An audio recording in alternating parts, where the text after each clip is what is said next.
I'm going to show you the wax is out now, so I think you can look at it at the screen now. Oh, I think you have got a little bit of fluid behind your eardrums. I have. What causes that? That's the catarrh you're referring to. Oh, okay. So that's your eardrum. Yeah. Bottom right hand corner, can you see that white line? Yeah. That's on the other side of the eardrum. I think you've got some fluid building up on the other side. Okay. Otherwise, there's a little bit of dilation. So top left hand corner, that red blood vesseling is just because the wax has been sitting quite deep against your eardrum. Oh, okay. But otherwise, everything's really healthy. It's the colour of What it. about that catarrh then? Can anything... So normally it resolves itself. Oh, okay. So it's not infected. Sorry, forgive me. It's not infected. Oh, is that your collection for the day? That's horrible. So it's not infected. Even there is fluid that I can see behind it. So at this stage, it's called otitis media with effusion, which just means there's fluid building up there.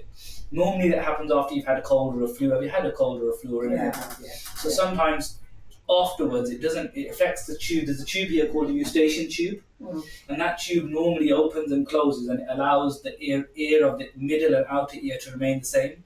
If that gets congested, it starts to have a knock-on effect on the middle ear, and the later stage of that is fluid starts to draw into that, and that's when you start feeling quite blocked. So I think you've had wax plus that fluid. Oh, okay. So the wax is gone now, you'll be able to hear a lot better hopefully, but it still probably won't sound as clear as that side because that fluid needs to drain.